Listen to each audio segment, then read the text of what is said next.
They said Harley-Davidson was built to last, but a new consumer report just uncovered 7 models that start falling apart before 5,000 miles. From stalling engines to electrical nightmares, these bikes are testing rider patience and loyalty. If you're thinking of buying one, you need to watch this first. Number 7. Harley-Davidson Street Rod 750. For riders dipping their toes into the Harley-Davidson world, the Street Rod 750 looked like the perfect way in. It had the right price, the right size, and just enough attitude to feel like a serious machine without intimidating newcomers. With a starting price of $8,999, this mid-sized cruiser was marketed as a sportier, more aggressive version of the standard Street 750. The engine powering the Street Rod is the Revolution X, a liquid-cooled V-twin that displaces 749 cubic centimeters. It delivers approximately 70 horsepower and 47 pound-feet of torque. On paper, those numbers should have been enough to make the Street Rod an exciting choice, but the real-world experience told a different story. Engine heat is one of the most common complaints. In warm weather or slow-moving traffic, the heat radiates straight into the rider's legs, often making short commutes unbearable. Some owners report cutting rides short entirely due to the overwhelming heat buildup at stops. Ergonomics, another selling point for the model, turn out to be a major design flaw. With a seat height just over 29 inches, mid-mounted foot controls, and a forward-leaning handlebar position, the bike locks the rider into an uncomfortable posture. Riders over 6 feet tall in particular struggle to get comfortable, reporting lower back pain, wrist discomfort, and a cramped riding triangle that makes city riding feel more like a workout than a cruise. The reliability record is equally disappointing. Numerous Street Rod owners report electrical gremlins showing up within the first few thousand miles. These include flickering dashboard lights, non-responsive controls, dead instrument clusters, and even complete starting failures. Build quality is also not what one might expect from a Harley. The paint chips easily, trim elements wear out quickly, and corrosion shows up sooner than it should,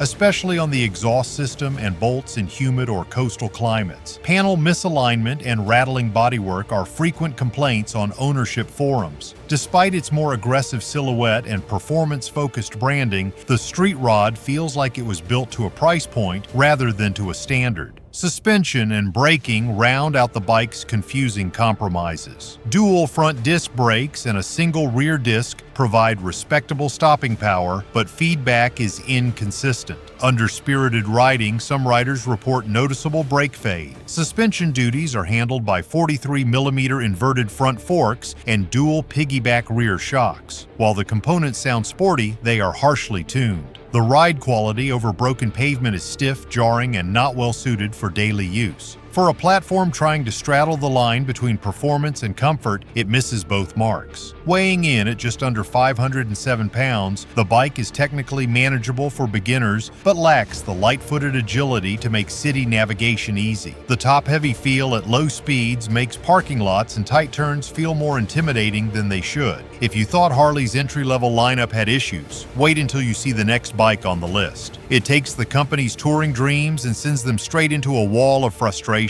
These are the bikes you need to know about before making a purchase. Harley might have let you down, but we've got the facts. Subscribe, like this video, and drop a comment to let us know if you think these issues are deal breakers. Number 6. Harley-Davidson Pan America 1250. At first glance, this looked like Harley-Davidson's boldest gamble in decades, a full-sized adventure tourer built from the ground up to take on rugged terrain and directly challenge competitors like BMW and KTM. The Pan America 1250 promised power, technology, and versatility in a segment Harley had never touched. With aggressive styling, state-of-the-art electronics, and performance numbers that rivaled European giants, it had every reason to succeed. On paper, it was a game-changer. In reality, many riders were looking to trade it in before reaching the 5,000-mile mark. At the core of the Pan America 1250 is the Revolution Max engine, a liquid-cooled V-twin pushing 1,250 cubic centimeters. It delivers approximately 150 horsepower and 127 pound-feet of torque, making it one of the most powerful motorcycles Harley-Davidson has ever produced,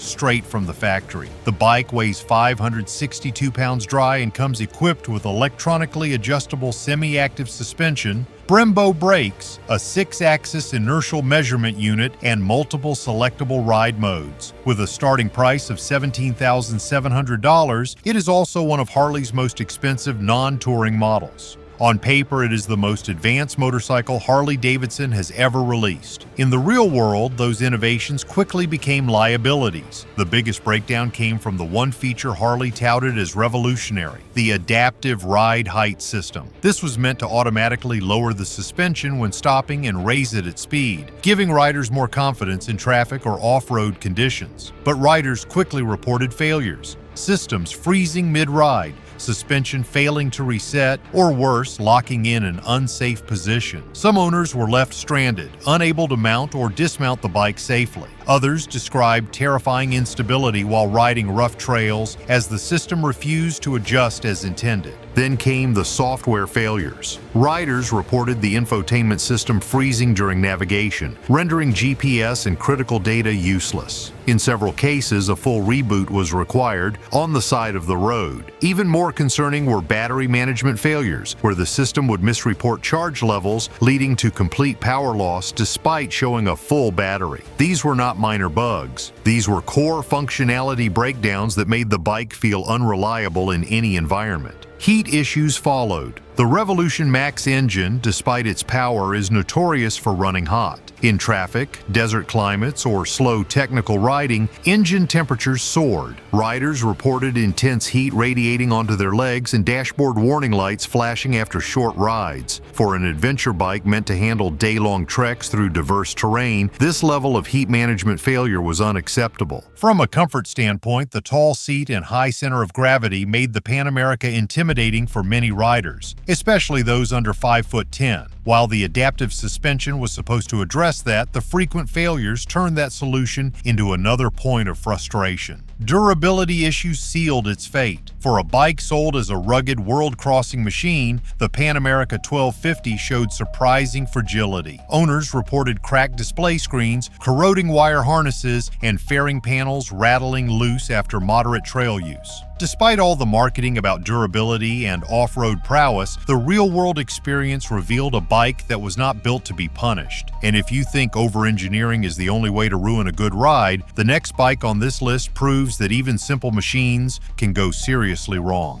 If you're still riding, ride smart. We've listed trusted helmets, jackets, and gloves in the description. Tested gear for bikes that actually last. Number 5. Harley-Davidson Iron 883. It is one of the most recognizable silhouettes in the Harley-Davidson family. A low-slung frame, peanut tank, blacked-out styling, and minimal bodywork. The Iron 883 sells the classic Harley experience in one of its purest forms. But beneath that iconic look, this bike has a rougher story to tell, especially once riders start putting real miles on the clock. With a starting price of around $11,249, the Iron 883 is one of Harley's most affordable cruisers. It's powered by an air-cooled 4-stroke V-twin engine displacing 883 cubic centimeters. This setup produces approximately 50 horsepower and 54 pound-feet of torque. On paper, that's more than enough to move its 565-pound frame. It runs a 5-speed transmission, a belt-final drive, and includes dual-piston front brakes and a single-piston rear. The suspension setup consists of 49mm forks in the front and coilover shocks with preload adjustability in the rear. Ground clearance is limited, lean angle is shallow, and comfort. Well, that's where things start to crack. One of the biggest complaints is the excessive engine vibration. While a little shake is part of the Harley experience, riders say the Iron 883 crosses the line from character into chaos. Handlebar buzz, foot peg rattle, and mirror blur are common even at moderate speeds, and the vibration leads to more than just discomfort, it causes hardware to work itself loose. Bolts on the exhaust, instrument housing, and fenders have all been reported to come loose before reaching 5,000 miles, even under normal riding conditions. The bike's braking performance is another red flag. The stock system lacks the stopping power most riders expect, especially in emergency situations or wet conditions. Owners frequently upgrade the brakes within the first year,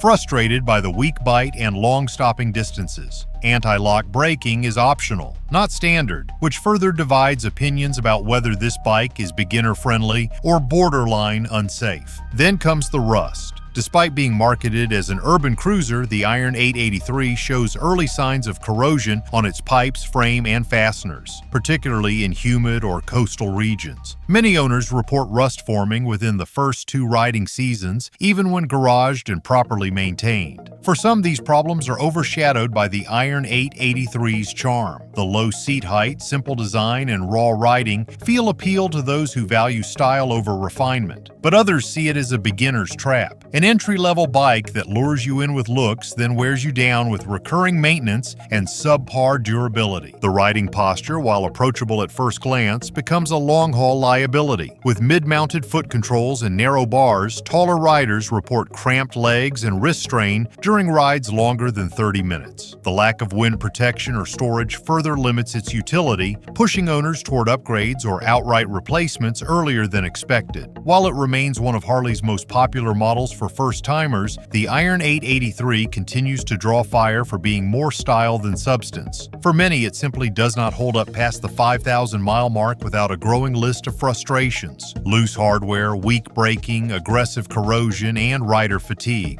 If the Iron 883 leaves you rattled, just wait until you see which Softail model is rattling riders and their wallets. Number 4. Harley-Davidson Softail Slim. At first glance, this bike looks like it rolled straight out of a World War II movie. Minimalist, low-slung, stylish in all the right ways. But what many riders find out, far too soon, is that underneath the classic design is a machine that simply cannot handle real-world demands beyond its first few thousand miles. That beautiful stripped-down cruiser look might win over the eye, but it rarely wins the long ride. This bike is powered by the Milwaukee 8 engine with a displacement of 1,749 cubic centimeters. It produces around 78 horsepower and 109 pound-feet of torque on paper. That should mean smooth acceleration and more than enough pull for a relaxed highway cruise. Unfortunately, what you get instead is a constant tug-of-war between form and function. One of the most consistent complaints from long-term owners is the rear suspension. It might look tidy and compact, but it fails to handle even basic road imperfections. Riders often report that the shocks bottom out during routine trips, especially on uneven terrain. What's supposed to be a soft, gliding cruiser ends up jarring and uncomfortable, particularly over longer rides. It gets worse if the rider adds a passenger or gear, pushing the already weak suspension to its limit. Engine reliability is another major issue. The Milwaukee 8 might sound good at idle, but riders have reported oil leaks showing up far earlier than expected. Some say they started seeing oil spots on their garage floors before even hitting the 5,000-mile mark. And once those leaks begin, they rarely go away quietly. The cost of frequent oil top-ups, gasket inspections, and repairs begins to eat into ownership pride and into your wallet. Other critical elements include a riding position that becomes uncomfortable for taller riders, minimal tech features for the price range, and an overall lack of versatility. The Softail Slim does not include adequate storage for even light touring, and its older-style lighting, analog gauges, and absence of ride modes make it feel dated compared to similarly priced cruisers. Its twin front disc brakes provide moderate stopping power, and its front suspension uses telescopic forks, but neither is tuned to deliver high-performance handling or comfort. Curb weight tips in at around 670 pounds, which feels heavy at low speeds, especially given the bike's low ground clearance. Then there's the issue of build quality. Riders report premature rust on exposed components, paint that dulls within a season, and chrome elements that require constant maintenance to avoid pitting. For a bike in this price bracket, around $16,999, those are not problems most riders expect to face so early in ownership. The Softail Slim seems designed to appeal to nostalgia-driven buyers, and it definitely delivers a throwback silhouette that catches the eye. But many of those buyers are finding that the beauty is only skin deep.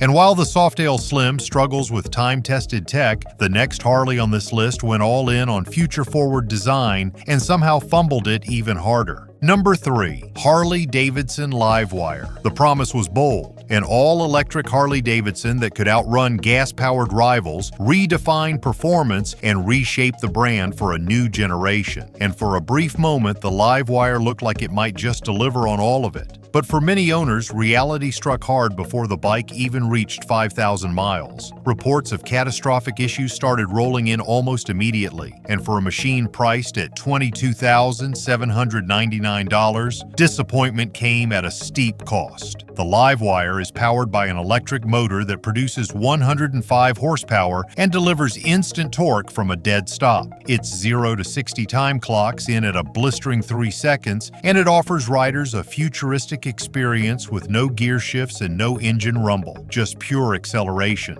The overall design is sleek and aggressive, appealing to both younger buyers and those looking for something radical from Harley-Davidson. However, that excitement fades quickly once the technical issues begin. The most common and severe complaints focus on the bike's fragile charging system. Charging ports have been known to malfunction or completely fail, leaving the bike unable to juice up at all. Even when functioning correctly, the LiveWire suffers from inconsistent charging performance, and riders often report software glitches that prevent full charging or deliver inaccurate battery readings. These issues can leave owners stranded, guessing at how far their bike can take them, which completely defeats the purpose of owning a dependable commuter motorcycle. Compounding the frustration is the real-world battery range, which often falls far below the advertised numbers. While Harley-Davidson lists a city range of up to 146 miles, many riders experience significant drop-offs when riding on highways or in colder temperatures. Frequent recharging becomes a chore, and even with level 2 fast charging, wait times can stretch beyond what most owners are willing to tolerate for daily use. Despite being electric, the LiveWire has not escaped issues with overheating. Riders pushing the bike through sustained use or warmer climates report performance throttling and heat management failures. When combined with the software problems, these issues make the LiveWire feel more like a prototype than a fully finished product. In terms of specs, the LiveWire weighs approximately 461 pounds and features fully adjustable Showa suspension front and rear with dual front disc brakes and regenerative braking capabilities. The ride quality is solid when it works, but mechanical reliability often overshadows the bike's engineering. The torque delivery is thrilling, but it quickly becomes irrelevant if the dash lights up with error codes or the bike refuses to start after a long charge. Urban riders, the very demographic this bike was built for, report the highest levels of dissatisfaction. The quiet ride may be appealing at first, but it comes at the cost of losing that classic V-twin growl that defines Harley-Davidson's identity. The LiveWire's silent performance, paired with its high cost and early maintenance headaches, leaves many longtime fans feeling emotionally disconnected from the brand they once loved. While it was a daring experiment and an important step toward future mobility, the LiveWire's real-world shortcomings have earned it a reputation as a high-risk purchase. With unresolved electrical gremlins, inconsistent performance, and a service network still catching up to electric diagnostics, it is no surprise that many owners regret putting their trust in Harley's first electric machine. Harley's electric gamble may have stumbled, but the next one is all gas,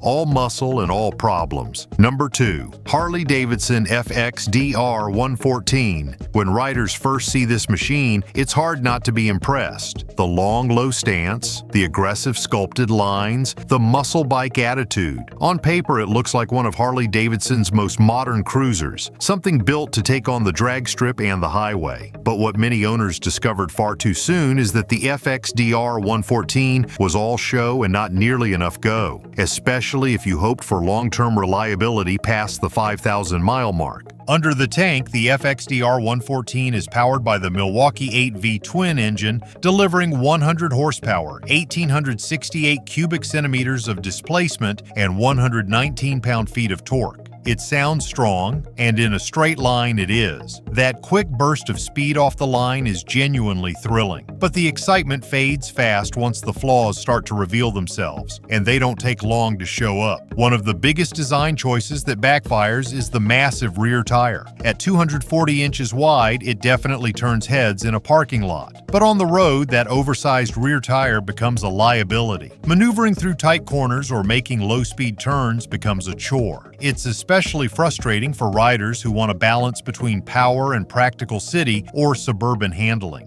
The rear end simply resists lean, which means the bike always feels like it's fighting you, something no cruiser should do. Then there's the issue of overheating. Multiple owner reports and service records show that during even moderate riding, especially in warm weather or stop-and-go traffic, the FXDR begins to run hotter than expected. Overheating isn't just uncomfortable, it leads to performance loss, early oil breakdown, and long-term wear on the engine and components. For a bike that's supposed to thrive on aggressive riding, this limitation is both ironic and unacceptable. The riding position is another deal breaker for many owners. With its forward foot controls and stretched handlebars, the FXDR puts riders in a leaned-back, forward-reaching stance that might look cool but quickly becomes uncomfortable. Long trips translate to back pain, shoulder fatigue, and constant posture adjustments. For older riders looking to cruise for hours, this bike starts to feel more like a torture device than a muscle machine. Despite its premium price of $18,999, the FXDR struggles with build quality too. Owners have reported rattling side panels, chipping paint, and bolts that need retightening far more frequently than expected. While not a deal breaker by itself, these small frustrations stack up fast and contribute to a general feeling that the FXDR was more about marketing flash than mechanical substance. As for weight, the FXDR tips the scales at 639 pounds dry. Braking is handled by a 4-piston front caliper and 2-piston rear setup with solid stopping power, but not enough to compensate for the bike's limited agility. Suspension comes in the form of a non-adjustable telescopic fork up front and a hidden coilover monoshock in the rear, but even this setup can't smooth out the rougher rides that come from stiff tuning and poor ergonomics. While it's clear that the FXDR was Harley-Davidson's attempt at making a futuristic fast cruiser, the execution simply missed the mark for long-term owners. And now, the #1 Harley-Davidson model that might just break your back,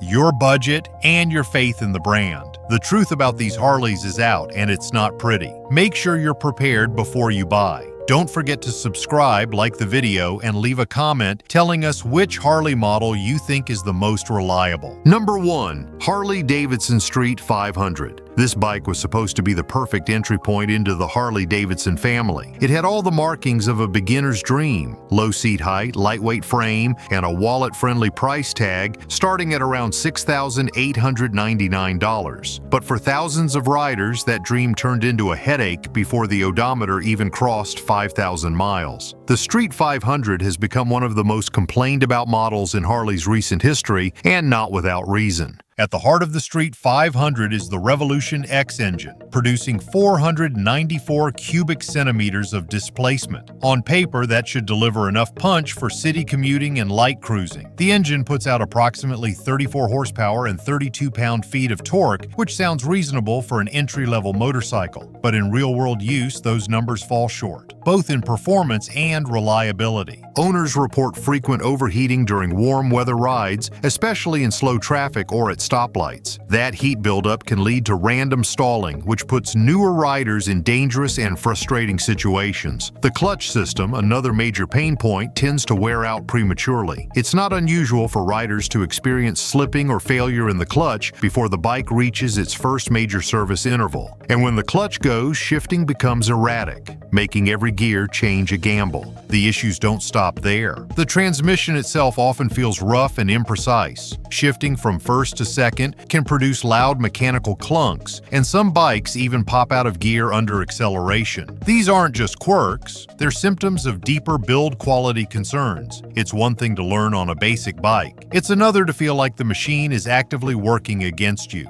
Build quality problems show up elsewhere too. Loose panels, mismatched fasteners, and finishes that fade or flake after a single season are all too common. Even the wiring harness has been the subject of multiple complaints, with issues ranging from dashboard glitches to full-on electrical failures. In an era where even budget bikes from other manufacturers offer reliability and polish, the Street 500 feels like it's stuck in the wrong decade. The suspension setup, while intended to be manageable for new riders, is too soft to handle real-world road conditions. Potholes and speed bumps bottom out the shocks, sending hard jolts through the frame and up the rider's spine. Combined with underwhelming front brakes and a vague rear pedal, it adds up to a bike that struggles to inspire any confidence at all. Weighing in at just over 510 pounds wet, the Street 500 is manageable by Harley standards, but it does little to compensate for the other flaws. With a tiny fuel tank and average fuel economy, even the basics, like range and comfort, fail to deliver. Owners expecting a bite-sized cruiser that introduces them to Harley's world often find themselves stranded on the side of the road or stuck at the dealership service bay for yet another repair. And here's where it really stings. Harley-Davidson designed this bike with first-time buyers in mind. Riders looking for their first taste of the brand's legacy, culture, and engineering end up getting a product that doesn't represent any of those things. For many, the Street 500 is not a gateway into the Harley lifestyle. It's an exit ramp, and once they've had this experience, they're unlikely to return to the brand. Harley-Davidson's road to recovery could be a bumpy one. What's your take on these models? Drop a comment below, hit subscribe, and stay tuned for more updates on the latest industry news.